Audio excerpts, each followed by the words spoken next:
मित्रों, एक बार भगवान शिव कैलाश पर्वत पर बैठे थे तो माता पार्वती पहुंच जाती हैं और कहती हैं, प्रभु मेरे मन में दो प्रश्न उठ रहे हैं। आप मेरे दोनों प्रश्नों का उत्तर देकर के मेरे मन को संतुष्ट करने की कृपा करें। फिर भगवान शिव कहते हैं, पार्वती ठीक है, तुम अपने दोनों प्रश्न बताओ। मैं तुम्हें तुम्हारे दोनों प्रश्नों के उत्तर देकर के तुम्हें संतुष्ट करने का पूरा प्रयास करूंगा। तो माता पार्वती कहती हैं, प्रभु मेरा पहला प्रश्न है, स्त्री को पति के पैर कब नहीं छूने चाहिए?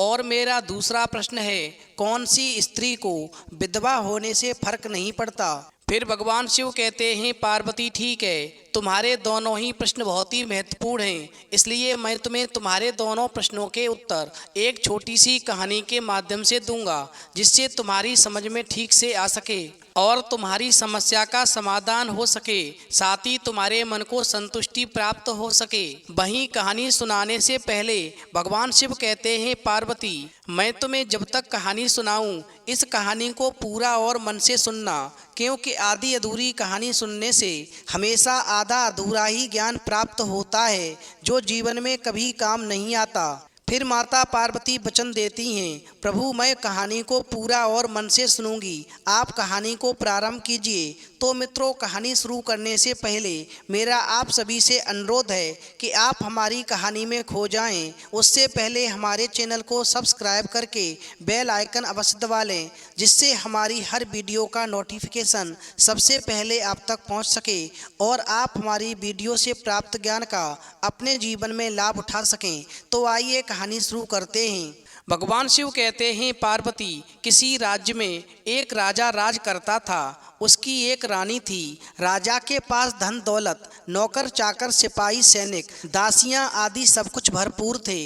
वो अपने जीवन में पूर्ण रूप से संतुष्ट था। वहीं समय धीरे धीरे और गुजर जाने के बाद में राजा के इस सुख को चार चांद लगाने के लिए राजा के घर में एक पुत्र जन्म लेता है। फिर पुत्र को देख करके राजा की खुशी का कोई ठिकाना नहीं रहा। वो सारे राज्य में मिठाइयाँ बंटवाता है। परंपरा के अनुसार 7वें दिन पुत्र की जन्म कुंडली पढ़ने के लिए महल में राज्य के सबसे बड़े विद्वान पंडित को बुलाता है। तो परंपरा के अनुसार ये जन्म कुंडली सिर्फ राजा के सामने ही पढ़ी जाती है और किसी को राजा के पास में बैठने की अनुमति नहीं होती है। फिर पंडित आकर के जन्म कुंडली पढ़ता है और बताता है कि राजपुत्र बड़ा ही भाग्यशाली होगा। वह धन विद्या में तेज होगा, पराक्रमी होगा, अपने राजवंश का नाम रोशन करेगा। साथ ही ये भी बताता है कि हे राजन, तुम्हारे बेटे को एक असामान्य गुण भी प्राप्त होगा। उसे जानवर, पंछी और जीवचरों की भाषा का ज्ञान भी होगा। वो सभी जानवर, पक्षी, जीवचरों की भाषा को समझ सकेगा। मगर एक बात ध्यान रखना, ये बात तुम्हें हमेशा गुप्त रखनी होगी। यदि तुमने कभी भी ये बात किसी को बताई कि मेरे बेटे को जानवरों, पक्षियों और आदि जीवचरों की भाषा समझ आती है, तो तुम्हारी उसी क्षण मृत्यु हो जाएगी। तुम्हारे अलावा तुम्हारी रानी को भी पता नहीं होनी चाहिए। भगवान शिव कहते हैं, पार्वती फिर राजा ने कहा ठीक है, और ऐसा कहकर के पंडित को भरपूर दक्षिणा दी और घर से विदा किया। फिर जैसा कि पंडित ने बताया था, राजा ने वो बात किसी को नहीं बताई और एकदम गुप्त रखी। वहीं समय धीरे धीरे गुजरता गया और राजा बड़े ही लाड़ दुलार से राजपुत्र की परवरिश करता है, उसे अच्छी शिक्षा देता है। जब राजा का बेटा जवान हो जाता है, तब एक अनुरूप राजकन्या ढूंढ करके राजा अपने बेटे की शादी भी करवा देता है। इस प्रकार से 2-4 साल और गुजरते हैं। वहीं एक दिन राजा और रानी का देहांत हो जाता है और ये राजपुत्र जो है वो राजा बनता है और फिर उसकी पत्नी रानी बन जाती है। मगर मरने से पहले राजा ने अपने पुत्र को उसके जीवन का वो गुप्त रहस्य बता दिया था और कहा था कि तुम पक्षियों, जानवरों और जीवचरों की भाषा को भी समझ सकोगे, मगर ये बात तुम कभी किसी को मत बताना, अन्यथा तुम्हारी मृत्यु हो जाएगी। मैं तो कुछ पलों में मरने ही वाला हूँ, इसलिए ये बात मैंने तुम्हें बताई है, मगर तुम ये बात कभी भी किसी को मत बताना। इतना ही नहीं, तुम कभी भी अपनी पत्नी को भी ये बात मत बताना। भगवान शिव कहते हैं पार्वती, फिर राजा की बात को सुनकर के उस राजपुत्र ने कहा, हाँ पिताजी, मैं आपकी बात का पालन करूँगा और कभी भी किसी को नहीं बताऊँगा, यहाँ तक कि अपनी रानी को भी नहीं बताऊँगा। वहीं कुछ समय बीतता है और फिर राजा का राजपुत्र जो था वो राजा बन जाता है और राजा बनकर के सिंहासन पर बैठ कर के राज्य का राजकाज अच्छे से चलाता है। उसके राज्य में प्रजा सुख शांति से रहती है। भगवान शिव कहते हैं पार्वती, एक दिन क्या होता है कि राजा रात का भोजन ग्रहण करने के बाद में पलंग पर सोने जाता है तो रानी उसकी आरती करती है और राजा के लिए स्वयं अपने हाथों से पान बीड़ा बनाने लगती है। इतने में ही राजा को पलंग के नीचे से काली चींटियों की कतार दिखाई देती है। उनमें से सबसे आगे वाली चींटी कहती है, चलो चलो जल्दी चलो, राजा और रानी पलंग पर सोने आए हैं, हमें अब यहाँ से जल्दी निकलना चाहिए। चूँकि वो राजा पशु पक्षियों और जीव चरों की भाषा को समझता था, वहीं चींटी के ऐसे कहने पर सभी चींटियां वहाँ से खिसकने लगती हैं। राजा उन चींटियों की बातें सुनता है तो उसे हंसी आ जाती है। उस पर रानी पूछती है, महाराज आप एक बात बताएं, आखिरकार आपको हंसी क्यों आई, आप क्यों हंसे? मगर राजा अपने हंसने का जो भी कारण बताता है तो रानी कहती है, आप झूठ बोल रहे हैं, आप मुझे सच बताएं कि आप क्यों हंसे। भगवान शिव कहते हैं पार्वती, फिर तो राजा और रानी के बीच में इतनी झड़प छिड़ जाती है कि रात पूरी बीत जाती है और भोर हो जाता है। रानी अपनी जिद पर अड़ी हुई है, वो रटना लगाए है कि आप मुझे सच बताएं कि आपको हंसी क्यों आई। आप जब तक मुझे नहीं बताएंगे तब तक मैं आपको बार बार पूछती रहूंगी। वहीं राजा सुबह की दैनिक क्रिया खत्म करके नाश्ता आदि करके पोशाक धारण करके दरबार जाने के लिए निकलता है तो भी रानी एक ही बात को पुनः पुनः दोहराती रहती है। वहीं राजा जब कोई बात अपनी रानी को नहीं बताता है तो रानी अन्न जल सब कुछ त्याग देती है और इतनी जिद करती है कि आपको बताना ही पड़ेगा कि आपको हंसी क्यों आई। वहीं राजा मन में सोचता है, यदि मैंने रानी को बता दिया कि मुझे हंसी क्यों आई तो मेरी मृत्यु हो जाएगी। भगवान शिव कहते हैं पार्वती, वहीं दिन ढलकर रात हो जाती है और रात बीत करके फिर सुबह हो जाती है। रानी वही बात पूछती जाती है। राजा उसे हर तरह से समझाता है लेकिन रानी एक भी बात नहीं मानती। अंत में राजा कहता है, ठीक है, अब मैं बताता हूँ कि मैं क्यों हंसा, लेकिन एक बात है, यदि मैं तुम्हें हंसने का कारण बताऊँगा तो मेरी तुरंत मृत्यु हो जाएगी।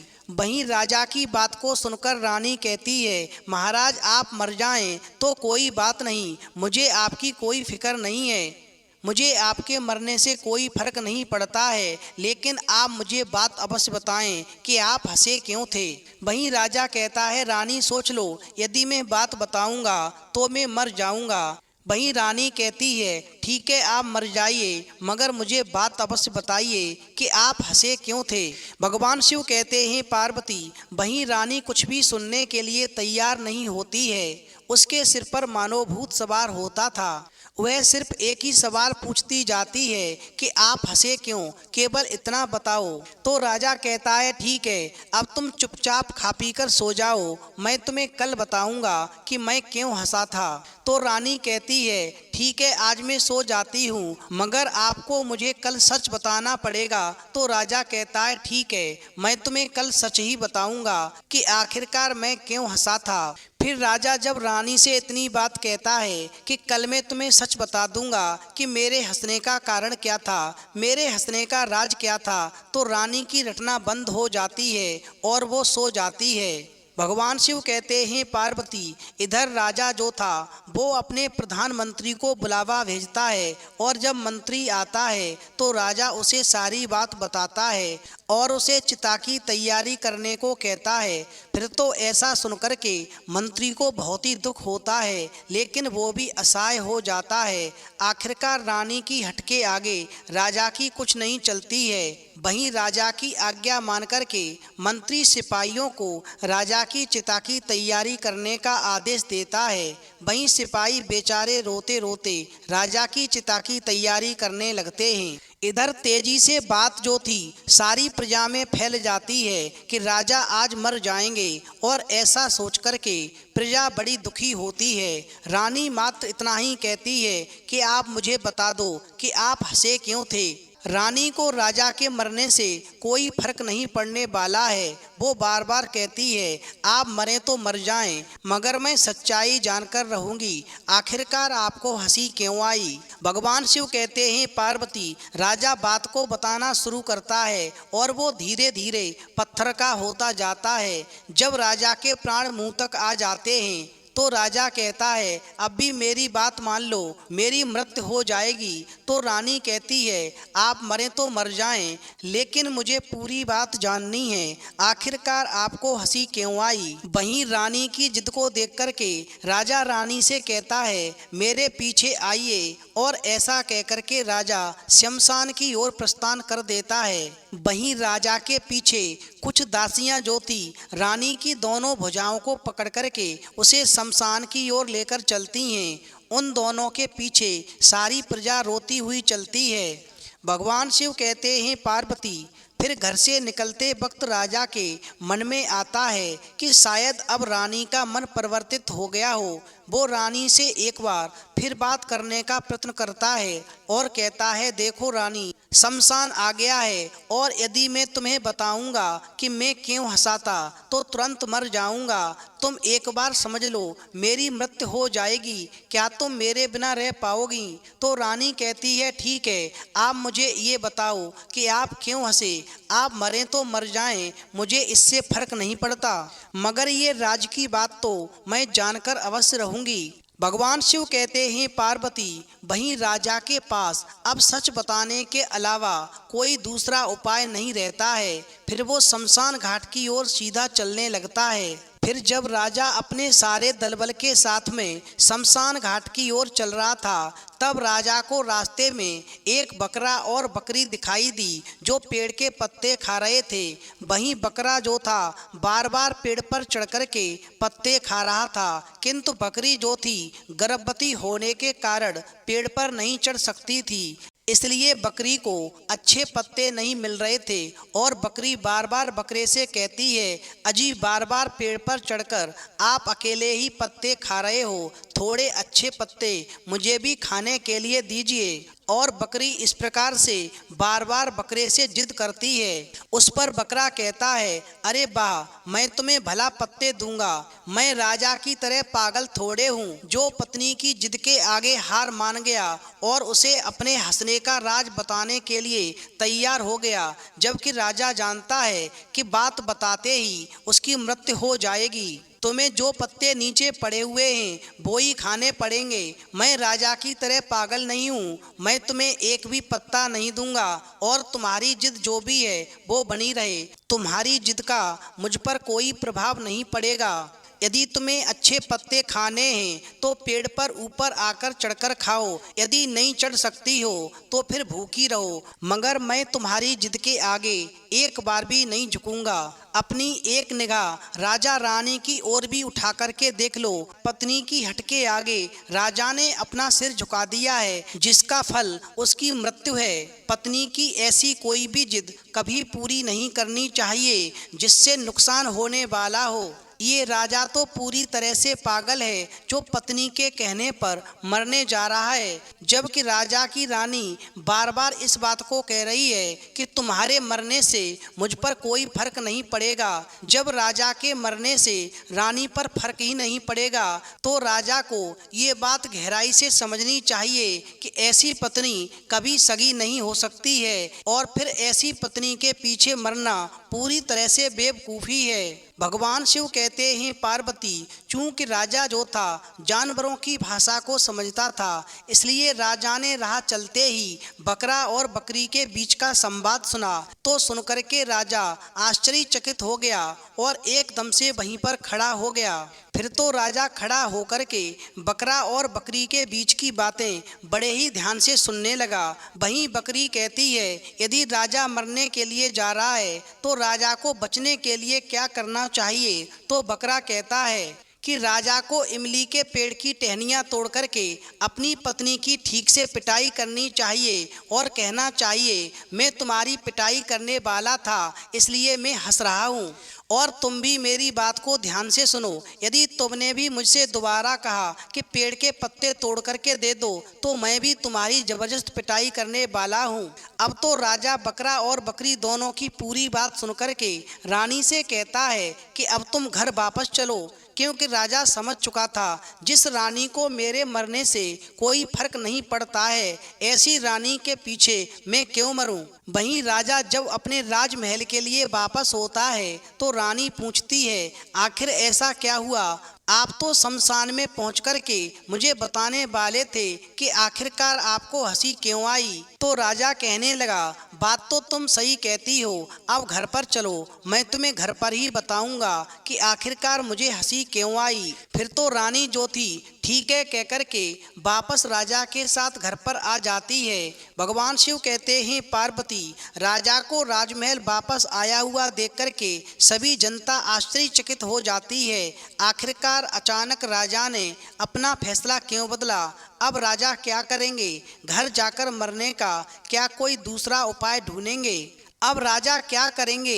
ये बात राजा से पूछने की किसी की हिम्मत नहीं होती और सभी चुपचाप घर चले जाते हैं।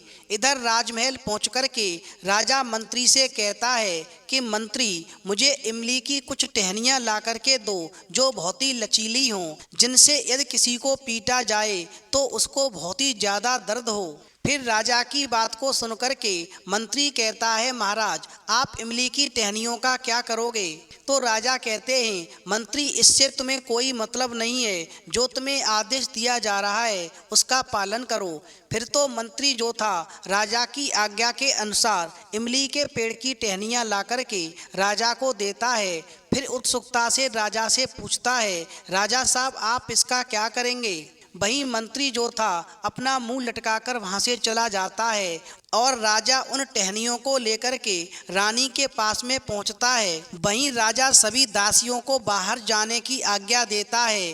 फिर जैसे ही दासियां बाहर जाती हैं, राजा महल का दरवाजा बंद करता है और इमली की टहनियों से रानी को छपाछप पीटने लगता है। इमली की लचीली टहनियाँ जोर से शरीर पर पड़ने से रानी के शरीर पर निशान उठते हैं और उसे बहुत दर्द होता है और फिर वो रानी जोर जोर से चिल्लाने लगती है। फिर भी राजा पीटना बंद नहीं करता। आखिरकार जब रानी को मूर्छा आने लगती है तो राजा रुकता है, दरवाज़ा खोलकर दासियों को अंदर बुलाता है और रानी के मुंह पर पानी छिड़कने के लिए कहता है। फिर दासियां जल्दी जल्दी रानी के मुंह पर पानी छिड़ककर उसे होश में लाती हैं। रानी को जब होश आता है तो राजा कहता है, अब बताओ, क्या तुम जानना चाहती हो कि मैं क्यों हंसा था? उसी अवस्था में रानी बोलती है, हाँ बताओ, क्यों हंसे थे? तो राजा कहता है कि मुझे किसी इंसान ने बताया था कि आज मेरे हाथों से तुम्हारी अच्छी खासी पिटाई होने वाली है, इसलिए मुझे हंसी आ रही थी। अब तुम बताओ, क्या कभी फिर दोबारा मुझसे पूछोगी कि मैं क्यों हंसा था? तो रानी कहती है, इस बार इतनी पिट गई, अब कभी नहीं पूछूंगी कि आप क्यों हंसे थे।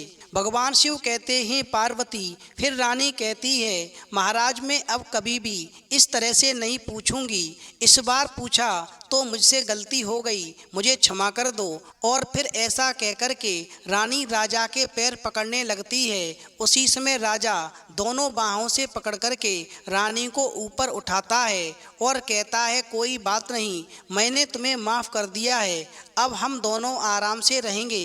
उसके बाद राजा और रानी खुशहाल जीवन बिताते हैं और अपनी प्रजा की अच्छी तरह से देखभाल करते हैं। भगवान शिव कहते हैं, पार्वती, तुम्हारा पहला प्रश्न था कि स्त्री को पति के पैर कब नहीं छूने चाहिए, तो समझ लो, यदि स्त्री मंदिर में पूजा करने के लिए गई हुई है और यदि वहाँ पर उसका पति या फिर कोई बड़ा बुजुर्ग मिल जाता है तो स्त्री को कभी भी मंदिर के स्थान पर अपने पति या किसी बड़े बुजुर्ग के पैर नहीं छूने चाहिए, क्योंकि मंदिर में भगवान से बड़ा कोई व्यक्ति नहीं होता। ऐसे में भगवान के सामने यदि कोई भी स्त्री अपने पति या किसी बड़े बुजुर्ग के पैर छूती है तो इसमें ईश्वर और मंदिर दोनों का अपमान माना जाता है और इस प्रकार से पति की उम्र कम हो जाती है।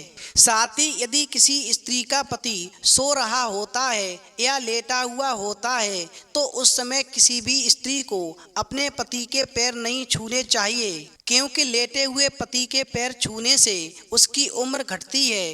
केवल मरे हुए व्यक्ति के ही लेटे पर पैर छुए जाते हैं। इसलिए यदि पति सो रहा है या लेटा हुआ है तो उस समय भूलकर भी पैर नहीं छूने चाहिए। वहीं भगवान शिव आगे कहते हैं, शमशान में या फिर शमशान घाट से लौट रहे पति के कभी भी पैर नहीं छूने चाहिए। भगवान शिव कहते हैं, पार्वती तुम्हारा दूसरा प्रश्न था कि कौन सी स्त्री को विधवा होने से फर्क नहीं पड़ता, तो समझ लो इस राजा की रानी की तरह जो स्त्री अपने पति से हर बात मनवाने की जिद करती है, साथ ही ऐसी स्त्री जिसके अंदर 10 लक्षण पाए जाते हैं, तो ऐसी स्त्री को पति के मरने से कोई फर्क नहीं पड़ता। हमेशा हर स्त्री को इन 10 लक्षणों से बचकर रहना चाहिए। नंबर 1, कभी भी पति के घर से बाहर निकलते ही किसी भी स्त्री को स्नान नहीं करना चाहिए, क्योंकि इससे पति की उम्र क्षीण हो जाती है। और ऐसी स्त्रियां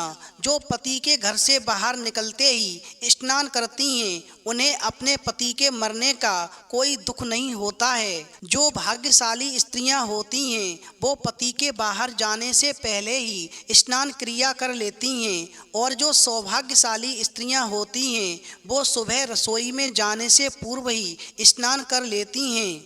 नंबर 2, जो स्त्री मासिक धर्म के समय शारीरिक संपर्क सुख प्राप्त करने की कोशिश करती है, ऐसी स्त्री को पति के मरने से कोई प्रभाव नहीं पड़ता।